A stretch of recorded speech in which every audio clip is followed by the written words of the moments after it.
Hello and welcome to All Things Foster. I want to shout out to our episode sponsor. Are you looking for a way to boost your health and wellness? Look no further than Power Within Chiropractic. As a proud sponsor of Panhandle Orphan Care Network's podcast, Power Within Chiropractic is dedicated to helping you unlock your body's full potential. Our expert team provides personalized care to ensure that you feel your best. Visit us today and discover the power within you. Call us at 806-640-8401 or visit us at our website at www.powerwithinchiropractic.com to book your appointment now. And guys, from a personal experience, I will tell you that Robin does great things. So go to our website, book an appointment, and thanks, and tune into our episode. Hello and welcome to All Things Foster, a place for coffee, connection, and community. This is Season 1, Episode 4. We've got Dr. Robin Urey here with us today. We had a little technical difficulty this morning, but we're going to work through it. So thanks for coming today and let's talk about the nervous system, stress, what that really does to our body. And so let's kind of start out talking about your experience, why chiropractic, and how we get to where we're at today. Sure. Okay. My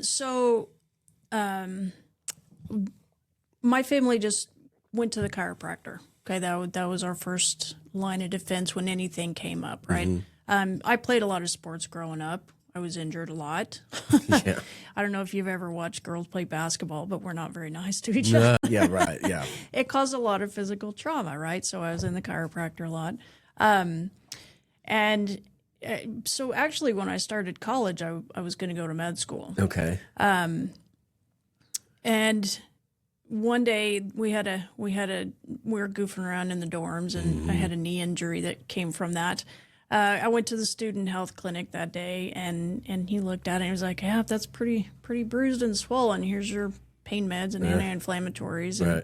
And so, which is great. I needed those things, but I had a chiropractor appointment the same day. Just my routine maintenance appointment that I had that day, and I didn't even say anything to him about it, but he noticed it was a problem. Yeah. He asked me about it. He addressed it. He treated it, and that knee injury cleared up quickly. Right. And so from that day forward, I just kind of shifted my focus, and I was like, I wanted to take a more proactive approach on helping people, on treating people.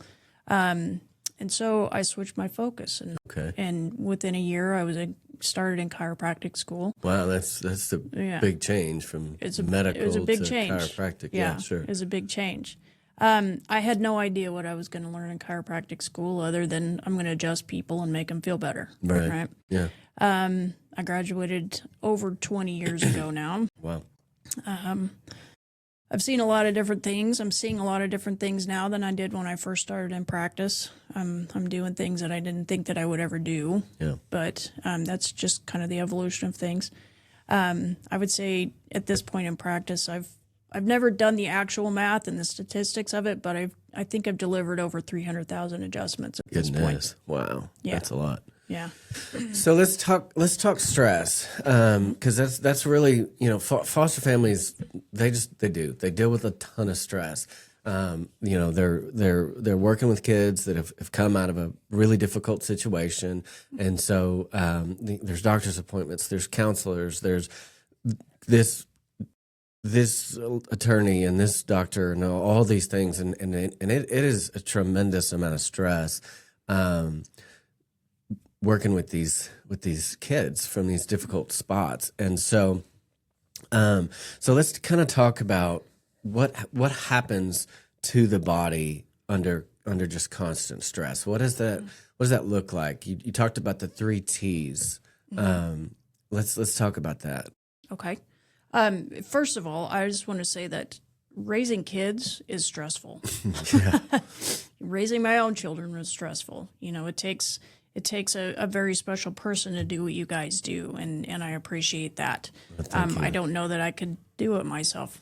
So it's something that you should be applauded for. So one of the things that we learned very, very early on in chiropractic education is that there's 3 things that can cause stress in a body that can lead to unbalance and misalignment. And those 3 T's are thoughts, traumas, and toxins. Okay. Everybody understands the traumas part of it, right? You wreck your bike, you do the crazy things that you do when you're a kid. Heck, just birth itself is a trauma, right? Learning how to walk is a trauma. You fall on your butt 100 times until you get it, right? So that part of it is obvious, okay? Those kind of things can cause abnormal motion in the joints and the muscles, and that stuff needs to be realigned in order for proper function to happen. The other 2 things that we don't generally think about being a stress to the body is the toxins part of that. Right. Okay, that's the stuff that's in our environment. The things that we eat, increased a lot of sugar causes inflammation. Right. And that's an imbalance. Okay, the stuff that's floating around in the air. In Amarillo, we get a lot of stuff floating around in the air. Yeah, for sure. I've never seen anything like it before. And we got a ton. We got a whole bunch of cows right down the road. Right. I experienced what I realized was an environmental illness a few weeks ago when all that dirt was floating around. It caused a sinus infection. It threw my system completely out of balance. I ended up with a sinus infection. I needed some antibiotics to work on that. Yeah. It's the stuff that we eat and drink, stuff that's in the water, right? There's a lot of stuff that's in our water. We can talk about that stuff later, but the part that we're starting to realize more and that I'm starting to focus on more is the thoughts part of that. Right. Okay. And that's going to be the emotional part. Okay. That's going to be, the things that we watch, that we listen to, the things that happens to us in school, at home, whatever, everything elicits emotions, right? And what we've overlooked for a long time is how those emotions affect our bodies, and especially when those are strong, heavy, negative emotions. Yeah. I know. I've done a lot of reading, book studies, and things like that talk about the what happens. There's a book that Oprah and Dr. Bruce Perry wrote called "What Happened to You," and there are these external traumas. They have not only psychological effects, but they have physiological effects in your brain and your body and things like that. So yeah, it's a huge effect. There's so much input that comes into our bodies every single second, right? And our brains can't process all of that. Right. Our brains pick out a very, very narrow and very small piece of every single thing that goes on throughout the day, and that processes that. Okay. And when it's too much, when there's too much information for the brain to process, it has to send that information somewhere else. Right. And it sends it to the tissues. We store things in our tissues that we can't mentally process.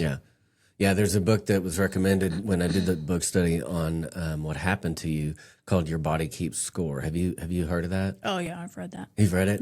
It's good. Yeah. Okay. It's on my list. Yeah. I have a long list, but it's on my list, so I definitely need to read that. Because it does. Yeah. If you've ever heard that term, we have issues in our tissues. That's a literal thing. Right. Yeah. Okay. So we have all this stressful stuff going on. What's the connection between emotional stress and physical symptoms? So there's a place in our brain called the hypothalamus. Okay. And we're learning a lot about the brain and how, we thought that we were smart before, but we just continue to learn more and more about how the brain and the body works and in relationship to the environment, especially. and I'm going to really simplify it. Okay. There's a whole lot more that goes on than this, but this is the big picture. Okay. So there's an area in our brain called the hypothalamus. Okay. And that particular part of the brain, its job is to link the nervous system, which is an electrical system, to the hormonal system, which is chemical. Okay. So it's like this exchange center. Yeah. Okay. We take in information in energy, right, which is electrical. Okay. Our brain and our body talks to itself through the nerves. That's electrical impulses. Okay. And so that information that we take in goes to the hypothalamus in the brain, and that converts it to a chemical reaction, which is hormonal. Okay. Okay. The hormones that we're talking about, like if you have a big negative emotional event that happens, we're going to take in all that information. It's going to go to the brain. The brain's going to process as much as it can. And then that hypothalamus area is going to convert that to a hormone release. Okay. When it's a negative or a stressful situation, what we're going to release is cortisol, adrenaline, okay, stress hormones. Yeah. And those stress hormones then flood the body. Okay. Okay. It's gonna disrupt our thought patterns. Okay. It's going to cause inflammation. It's going to cause just disruption of the organ systems. Okay. When we get into a fight or flight state, the purpose of that, our dinosaur brains, Yeah, right. what we call the amygdala, all animals have that part of their brain. Okay. As humans, we have a more developed brain and we're able to govern that. Okay. Right. Animals aren't able to do that. But when we get in that fight or flight state, excuse me, our bodies redirect all of the energy away from the internal organs. Okay. We have to direct that to the muscles and the joints, and get the body prepared to either fight or run away. Yeah. Okay. You get in this heightened state of protection. Right. Okay. And then when the threat is over, then we're supposed to move into rest and recovery. Yeah. Okay. We're not designed to stay in that fight or flight all the time. But when we have continuous stressors that keep happening to us, then we can get stuck in that fight or flight. And that's gonna turn into a whole new set of problems. Sure. Yeah. Okay. Yeah. So then, you can have anxiety and sleep issues, you can have all these physical ailments because of the stress, what'd you call it? The thoughts. That's the thoughts part, right? That's the T, whether it's somebody saying something, doing something, whatever causes us to have this response. So, caring for kids that come from trauma, from personal experience, it's not. I wouldn't say that it's unique only to foster families, because families with bio kids that have difficulties as well. But foster families, when they're they get woken up in the middle of the night and there's this 3-month-old baby and they've got this and this and this and this, and so they're jumping in and they're trying to get this kid, and it takes months just to get them onto a consistent sleep pattern, right? Everybody says, well, they're just 3 months old. It's just like caring for another 3-month-old, except that it's not, because absolutely nothing is familiar to this little one. There's mom's voice isn't there, the sights, the smells, the tastes, everything's different. And so it takes time to get that kiddo just into that new rhythm of life. And so, foster families, a lot of times the kiddo's stressed, that puts stress on the foster family, and then it kind of does this cycle. And then what happens a lot of times, honestly, is they get that kiddo into a stable routine, and then they go home, and the bio family is not really prepared a lot of times. There are plenty of times where the family gets their stuff together and everything's stabilized. But the reality is that 47% of kids that have been in care that go back to biofamilies. Within 5 years, they're back into care. And so foster families see this, right? They see that this kiddo that we've had for a year or 18 months is stable, they're solid and everything. And then they go home, they go back to the biofamily, and then, 6 months, a year later, they're back in care and they're back in. So foster families kind of have this constant set of stresses, right? Visitation a lot of times with the biofamily it's a weekly thing, and it's a weekly stressor, right? Because the kids go and they get dysregulated because a 2-year-old does not understand why I can see mom for an hour and then I don't get to see her again for another week, right? And so the kids are constantly having this stress cycle, which puts the parents constantly in stress cycles. So there's just so much stress that's involved, and so what do they do with that, right? I mean, we talked about how it has this physical response, this physical reaction to the stresses that are involved. What are some things that you can do to kind of help with that constant stress cycle? Mm-hmm. So our bodies, our brain, I mean, and this even happens outside of our bodies and our brain. Nothing can grow and improve if there's disorganization. Okay. Yeah. There has to be some organization in order for a system to kind of fall into place. Okay. If you're talking about an inanimate object or a business or, something like that, it's easier to control that because there's no emotions involved in in a business system, let's say. Sure. Okay. But when you're talking about the growth and improvement of a human, it's not that cut and dry. Sure. Okay. Yeah. Because just for the reasons that you said, even in a quote unquote normal family, you've got a lot of factors that are going to cause some disorganization. Okay. You've got people learning things. You've got people, trying things. It's not always pretty. Yeah, for sure. But you add the trauma of the fostering situation, it's going to throw that disorganization. It's going to explode that disorganization. And so in my opinion, one of the most critical things that can happen before you ever even consider fostering is to get your own systems in order. Yep. Having your own mental stability in order, right?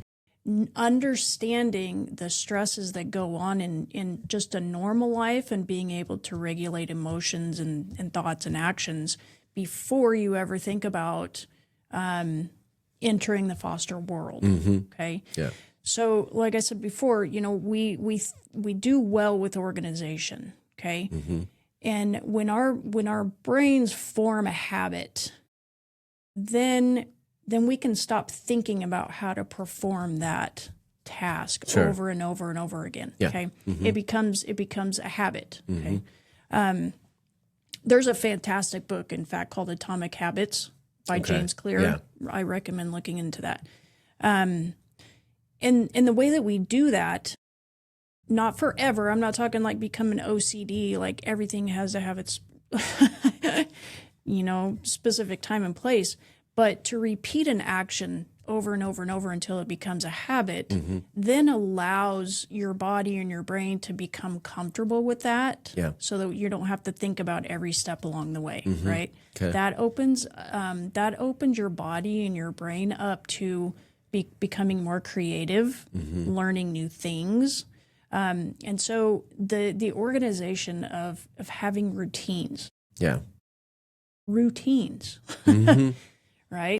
Yeah, when we And especially little kids. I mean, having a routine so that little child, what baby or 5 years old or 15 years old, whatever, just having a routine so they know what to expect in certain situations allows them. So if there's a little bit of deviation from that, it allows them to be able to adapt to that easier. Yeah. I know my oldest son, when he came the first time, it was 2 and 3 o'clock in the morning. We could not get him to go to sleep. And it took us about 6 months of consistent dinner, play, bath, bed. Dinner, play, bath, bed every night, same time, get up around the same time. And it took about 6 months to get him on that consistent routine. And once we did, then we could move on to some other things that we could build routines into. But yeah, getting that routine was a challenge, right? The second time when my daughter came, she couldn't sleep.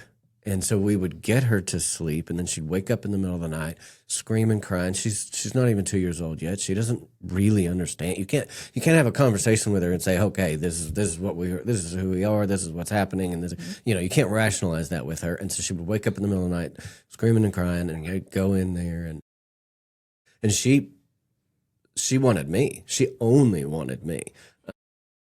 I ended up sleeping on the couch for months so that I could hear her in the middle of the night. And it got to the point where my wife was like, babe, okay, you got to let me do this, because what if you're not here, right? Mm-hmm. So building that routine helps to manage just the chaos, right? Mm-hmm. So let's talk about this Insight Neurospinal Scanner thing. In my brain, when I had it done, it helps me to like see this is where I'm at. You know what I'm saying? Mm-hmm. As opposed to, I'm stressed. Okay, we know that everybody's stressed, but getting this scan thing, what does it do? How does it help us figure things out? Stuff like that. What is it, first of all? Mm-hmm. So it's called an Insight Neurospinal Scanner. There's 3 parts to it. And each part is important in its own right. Each part of it gives you a lot of information. It graphs it out in color, which our brains can easily interpret, mm-hmm. right? It gives you something to look at and be like, oh, just like you said. And especially if you're a visual learner, having that information there to just give you a starting point. So the 3 parts of the Insight scanner, the first part that I do is measures temperature along your spine. Okay. Temperature is a good indicator of imbalance as far as inflammation goes in the tissues along the spine. Okay. We want to have symmetry on each side of the spine. Sure. Okay. This is going to show you where's the symmetry as far as inflammation specifically. Okay. It gives us an idea of what areas of the spine and the nerves in that area are inflamed, overly inflamed, mm-hmm. and in every part of the spine, the nerves that come out, go to different areas.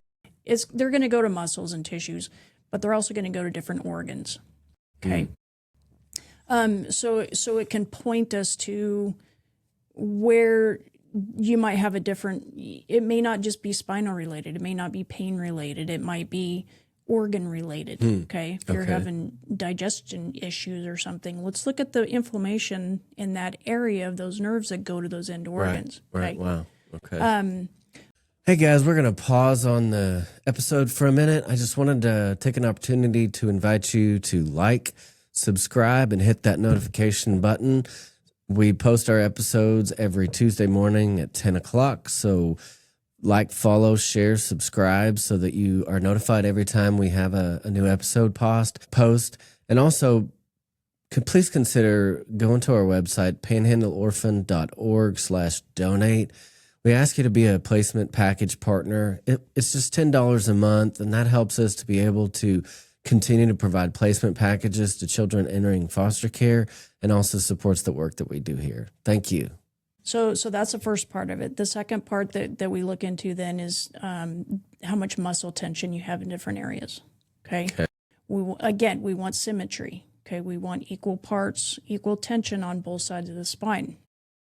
We also want, so there's a certain pattern throughout our spine. You know, we want more tension, like intentionally and purposely, we want more muscle tension because that's what keeps us upright. Okay.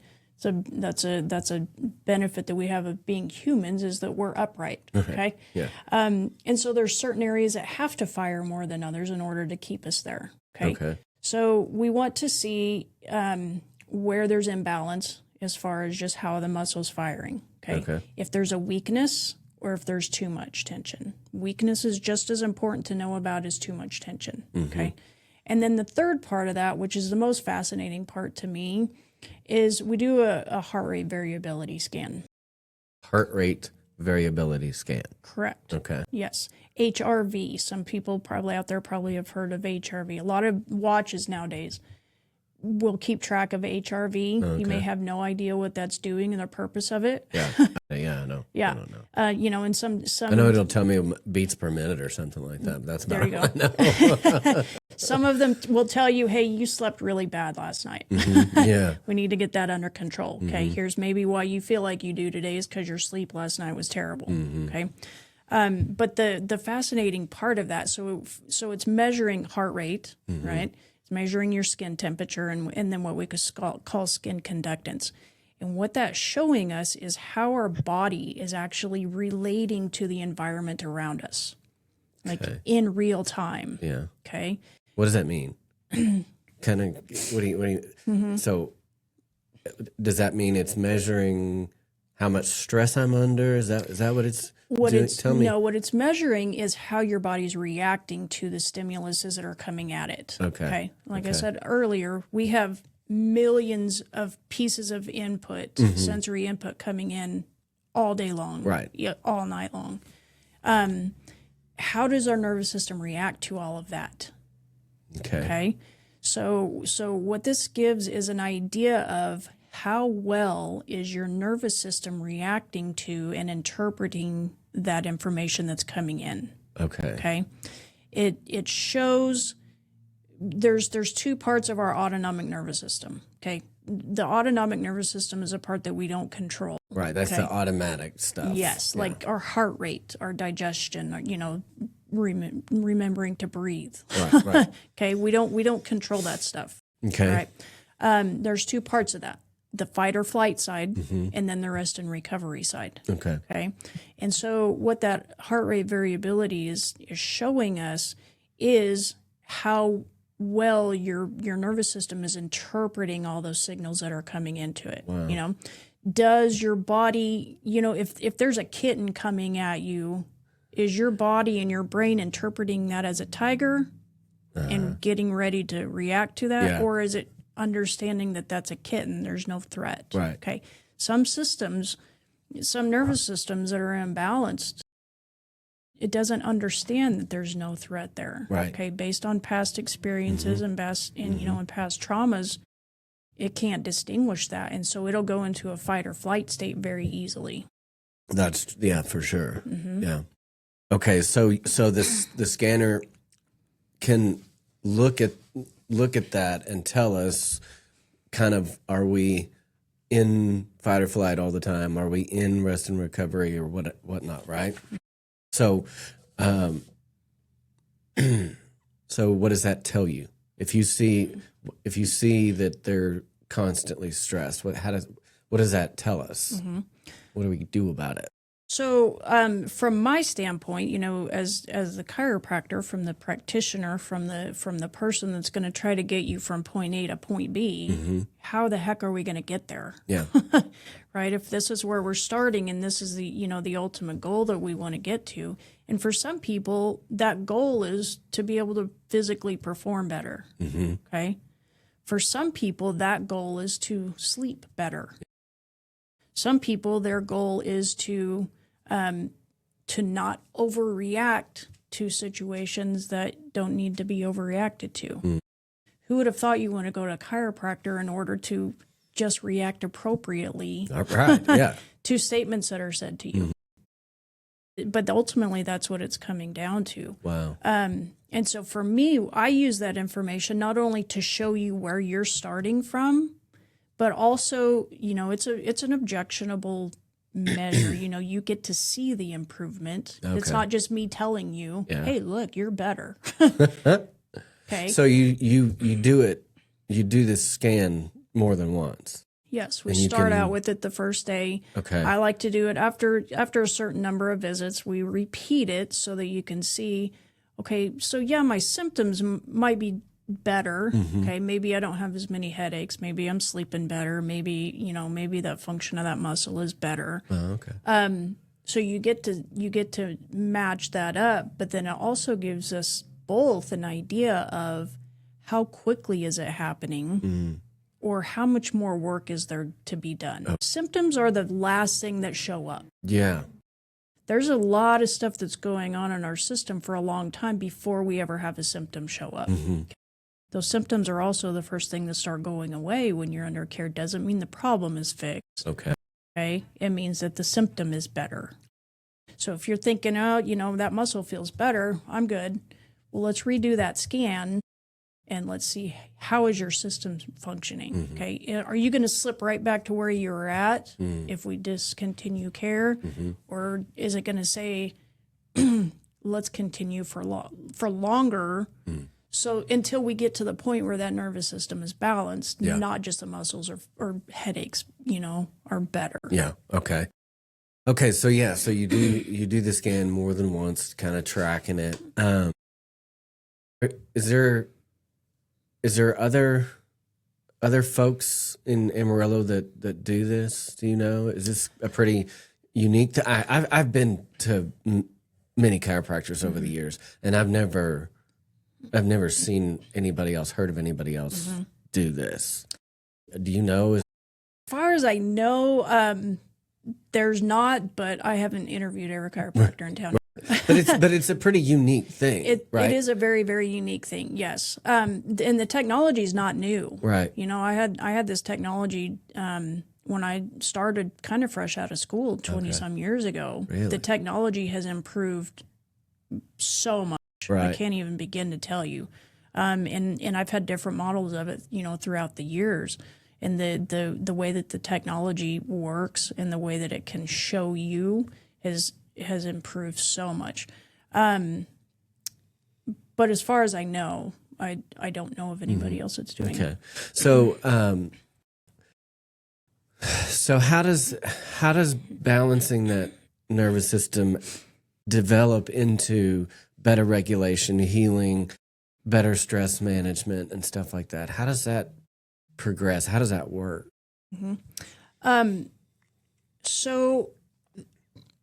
There's so much that's going on here, Yeah. right? The body is so complex. It's such an intelligent design that there's no way that we can discuss the whole thing in the time that we have. Yeah. But big picture is this. 90% of the stimulation and the nutrition of your brain comes from movement of the spine. Okay? And that's how our brain continues to develop, and it continues to form new connections. Right. Okay, is because it needs that movement. So if the spine itself is not moving properly, you're not going to get optimal movement from the spine, which then feeds the brain. Oh, wow. Okay. Okay. That's part of the reason why, as we age and we don't move as much, we mentally start declining, okay, because you're not getting that feed of nutrition and movement to the brain. So the simple answer to that is, if you want the best movement out of your spine, we need to get it adjusted and make sure that every single segment is moving like it should be, so it doesn't cause restriction. Okay. Okay. All right. So let's talk about some strategies, because going to use is not going to fix it. It's not a magic bullet, right? It's one piece. It's a piece. It's one piece of a very large puzzle. Right. So what are some some things that they can do aside from coming to you? Coming to you, get adjusted. What are some other strategies for helping manage stress? I'm just going to touch on a very small piece of all of this, because there's so much that we could be doing, that you as foster parents could be doing for yourself, for your own children, if you've got your own bio children, for the foster children that are in your care. And a big one of those is breathing. Breathing. Simply breathing. Okay. Seems simple, doesn't it? Yeah. Here's one of the things that we do, though. When our brains or our bodies feel like we've lost control of a situation, we have to feel like we're controlling something. So what's the first thing that we can control? Our breath. Okay?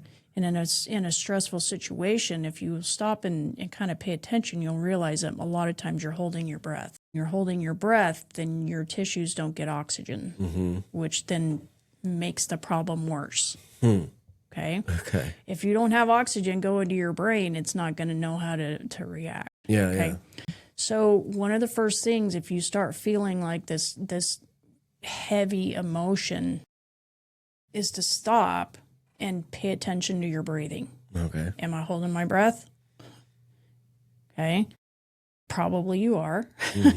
Unless you've been, are aware of this and you've been gotten some training in it. But the quickest way to change the physiology of your muscles and your tissues is to breathe. Okay. So what happens when you start suffocating? You get tense. Your shoulders end up in your ears. Okay, you're not expanding your lungs, and that's going to cause panic. Okay, so the first thing to do is just stop, take note of your breath, and then take big, deep, intentional breaths. Okay, simple as breathing in for 5 seconds, holding it, and breathing out for 5 seconds. It's very intentional. It changes the quickest way to change the physiology of your whole body. Really, just breathing. Breathing. Wow. Okay. Okay. All right. So, how? What do you think? We can control our stress level. How do we then reflect that to a kiddo that's in heightened state? Number one, by controlling your own state, you help them control theirs. Okay. If you're in a state of stress, there's no way you're going to get a child out of their state of stress. Right. Yeah, okay? For sure. So just you having that awareness and that intention in yourself is gonna change the energy in the room. Okay. Okay. And just by changing the energy of yourself, then you've walked into a room where you can tell there's tension. Yeah. Yeah. Right. And, babies, little kids, they feel that more than we do because they don't have filters like we've learned how to, Yeah. So just changing your physiology and just changing your energy around them, first of all, okay? It doesn't ever, have you ever told your wife to calm down? Yeah, that works really well. So same thing, you're not going to be like yelling at a kid, calm down. It's not going to happen. Right. Yeah, It's going to perpetuate. Sure. It's going to make it worse. Bring it up higher. Yes. Okay. So just changing your own physiology. And then the intention, right? There's so much that we can change in our environment by having the right intention. Okay. So dig into that. What do you mean? If just thinking I'm not stressed, is that what you mean? Not necessarily, but kind of taking stock of your heart. Okay, stopping and remembering. There's a reason why I'm fostering, right? Yeah, and it's because God put it on your heart to do so. Right. Right. And when you stop and you take stock in that, and you kind of ask for a little Holy Spirit intervention, maybe, and remember why you're doing what you're doing. Yeah. Okay. Yeah. And when you can shut off that fight or flight and that stress, then it allows you to, like I said, change your your energy about you. And babies, small children, the people that are in your care, they just know it. And when you've healed or you've worked on yourself, then people are attracted to you because you have that energy around you. Does that make sense? Yeah. Okay. Dogs feel it. Yeah, that is true. You know, dogs feel it. Kids feel it. Yeah, my service animal, Max, he's not here with me at the moment, but when I get stressed, he knows. Yeah. Yep. He's trained to do that.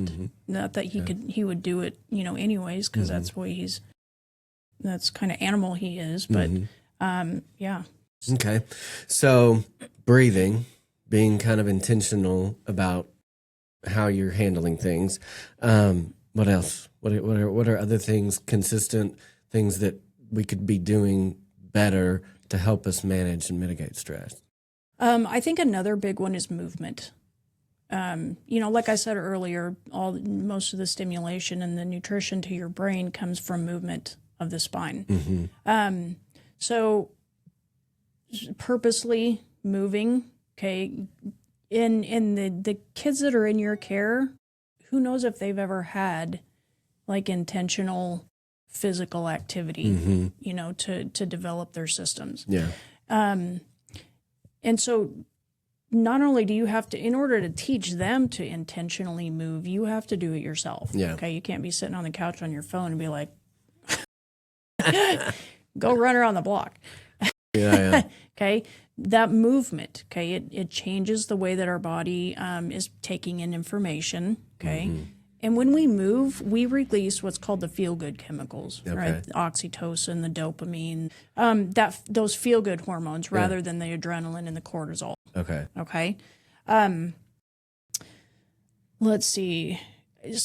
Setting aside time every single day, maybe multiple times a day, purposely to be in a restful, protected state. Okay. In our house, that's prayer time. It's quiet time. Sure. Depending on, whatever it is that, however you do that, but teach these littles how to do it too. Teach them how to quiet things down. Teach them that even if they may not necessarily have a physical place to be, that they and I know this, for a little child, this you can't talk to them about this, but the older they get, the more they'll start understanding it. If you need to go find a space that's quiet and safe, that has no sensory, overload coming in, then teach them that's okay. Yeah. I need to do that. I know for me, it's going somewhere and it could be in the backyard with my dogs back there and some headphones on and listening to some worship music or something like that. Some music that I really enjoy and just being right. Just not try not. And that's, I think this gets back to our culture, of convenience and just, we want to go and veg out on the TV and or we're just constantly going. The kids got to do this and they've got to do that, and I want to do. And so we stay so busy that we don't have time. And I'm sitting here thinking about that, thinking I have got to be doing a better job myself of slowing down and taking some time. So you're not talking about going and spending 30 minutes. I mean, it could be just 2 or 3, 4 or 5 minutes. Could be a few minutes. Just go. Just be not attention scrolling. To your breath. Yeah. Pay attention to what you're taking in. Being very intentional about the information that comes in. Like you said, you're scrolling on your phone. Over half of the stuff that you see on your phone is negative. Okay? Don't listen to the news. Don't listen. Pay attention to what music you're listening to. Pay attention to, what you're seeing on TikTok or whatever. Right. Yeah. make sure that you're paying attention to what you're taking in. It's going to change the entire outlook, your perceptions. It's going to change your physiology. Right. You know, if you have, you know, like you said, you listen to worship music, same. You know, just the change in the tone and the words and the intention of worship music versus, you know, I don't mean to offend anybody, but versus grunge rock is different. And there's a reason why it's different. Yeah, sure. Right. Yeah. So, you know, it's a different energy. So the things that you take in will affect you and everybody around you. Yeah. Awesome. Let's see what else we got. We talked about mindful practices and things like that. Okay, so we kind of wrap up. So where do they find you? How do they get in touch with you to come get their nervous systems balanced and get the test thing? I can't remember the name of it. What's it called? Okay. It's in Neuro Spinal Scanner. That thing. Nobody will ever remember that except me. Yeah. Just say, you know, the thing. The test, the thing, the stress test. So how do they find you and all that? So just the quickest ways, you know, everybody likes to be able to get online and check people out before you ever make a connection. You know, that's what we do anymore. Yeah. Because nothing's a secret. You know, and I do the same thing, you know, before I ever make contact with somebody, actual physical and in-person contact, I want to see what other people are saying about you. So, you know, obviously, you know, my business is on Google. It's on Facebook. It's, I got to make sure I say this right. So on Facebook, it's under Power Within Chiropractic Amarillo. Okay. So there's other Power Within Chiropractics throughout the country. Okay. Mine specifically says Amarillo. My website is powerwithinamarillo.com. Okay. From there, you can read more about me, more about what we do. And And I'll put links to everything in the description below Thank too. you. And from there, I mean, there's a button on there that allows you to schedule an appointment. Okay. You can see all my availability. You can see what works with your schedule. And then also my phone number, 806-640-8401. Most of the time, you're going to hear the message on there that says, go to the website. I'm a one-woman show. So if I'm working with somebody, then I won't be answering the phone. So, Sure. But it'll guide you to every place that you need to go to be able to connect. Okay. All right. Well, thank you so much. Is there any other things we haven't talked about that we should hit on? Real quick, environmental, like home space stuff. Reduce clutter. Okay, lots of clutter causes stress. So reduce clutter, or at least let the kiddos have their space where they get to control what's in it. Okay, healthy food. Yeah. You know, cut down on the sugar, which causes inflammation. Cut down on the inflammatory foods that's in a lot of processed foods. We could talk for an hour about that. Yep. and work on those routines. Okay. Not only yours, but theirs. All right. Well, thank you so much for coming on. Next week, we're going to have Bob Talley come on and talk about his experience as a foster and adoptive parent. Thank you again so much for coming. Thank you to our episode sponsor, and we'll see you next time. Thank you.